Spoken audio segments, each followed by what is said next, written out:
Welcome back to the A&S Way. Today we are sharing what I would consider a hidden gem from Las Vegas.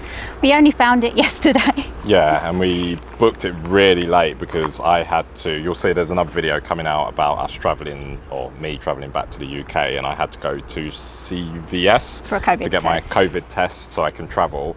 And we booked it really late and fortunately got in. We were the last two people to be accepted onto the tour. Yeah, and we are in a place called Nelson's Landing, I believe, but the actual area we're in is Eldorado Canyon Tour, and it's a ghost town.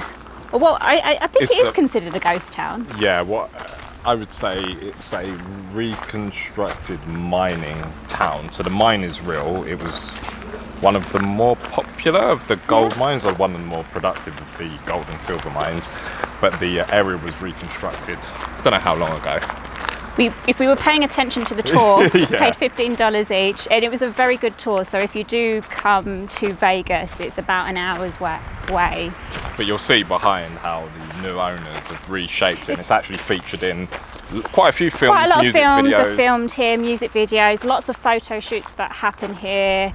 And yeah, it's a very interesting place with a lot of history and not busy at all. No. This is a Saturday, We and you can met imagine how two busy. locals here as well with their family, and even they said not a lot of people even from here know that this exists. And to me it's far more interesting because it's real. It was a working mine for a very, very long time, part of the gold rush, and you get to travel into the mine and you get a history lesson. Yeah, it's over an hour, the tour, definitely reserved. People were turning up today and didn't get a slot. I think they take about 18-20 people maximum on a tour, and the guy that the one that was on ours was very funny and entertaining. Lots of information which I didn't retain that well. I retained some of it, so I retained more of the stuff about what it produces, when they come here, what type of people they used, how they got there. For example, when they came up the river, they would speak to the local native Indians, or Native Americans rather, and ask them whether they'd seen a certain type of rock, because that type of rock then tells you whether there's going to be gold and silver in the mine. The quartz, whether you can see bits That of kind of stuff iron. is really interesting. Just in case we go back to like the Iron Age and I have to go, oh yeah, how did we find gold? We have to send the men back to mining. But what you do realise is that we whinge about way too much stuff. The people that had to come out here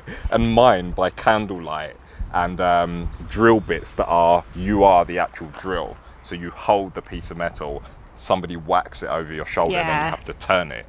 That's how drill bits used to work. You don't have electricity, and they would send kids down here and you'd be mining all day, all and night. miniature men, apparently. Yeah, so all the mines are about this tall.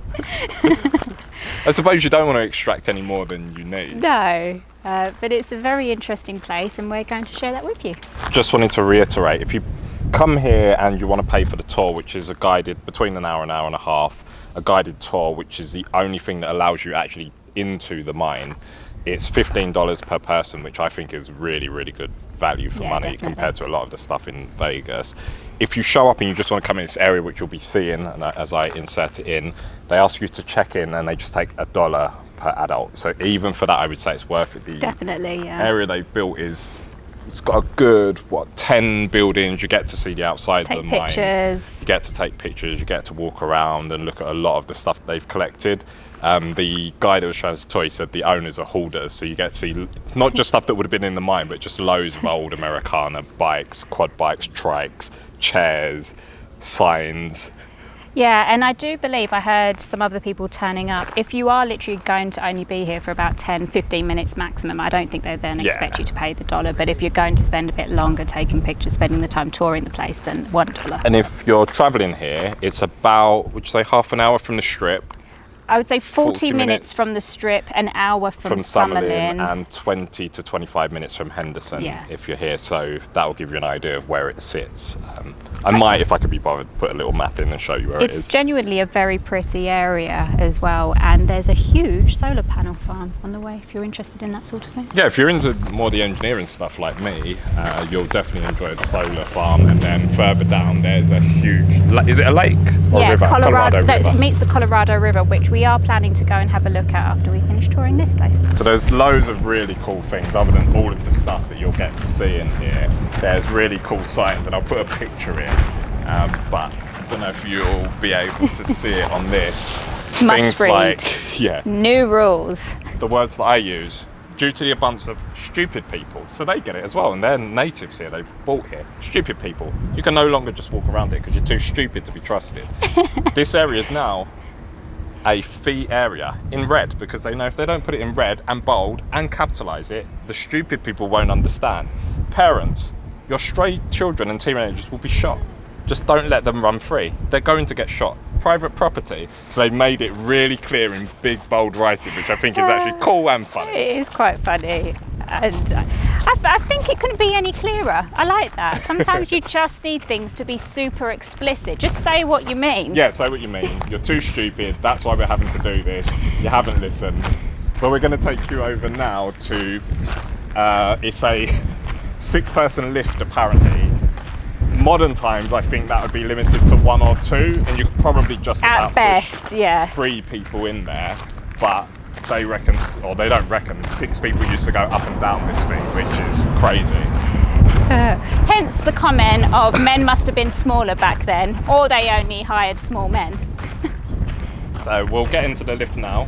There you go. Actually, you could get 6 women in here. 6 women, maybe. Yeah, Yeah. It wouldn't be very comfortable. But yeah, so 6 of the miners would have to go in this up and down daily. And in some bits, what did he say? It's up to 40 stories total height that they would blow the mine to. In the Nevada heat.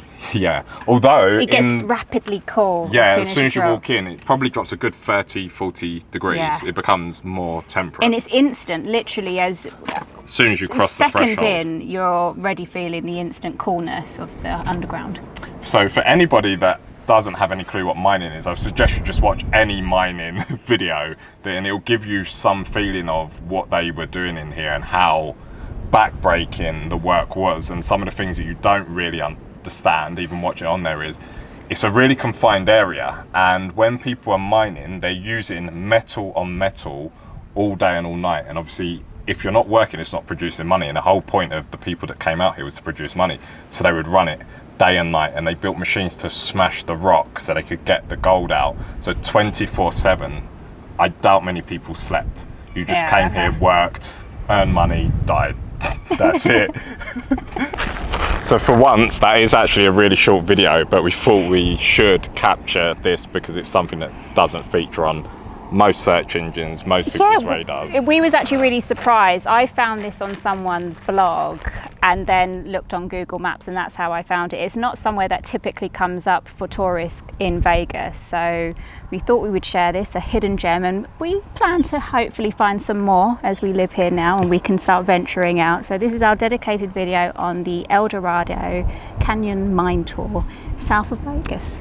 If you enjoyed it, make sure you give us a thumbs up and subscribe, and I'll put a little link in the description and on screen to have a look at our new website, which shares lots of tips, tricks and hidden gems like this, and it's theantandsellway.com. Thanks for watching. Bye.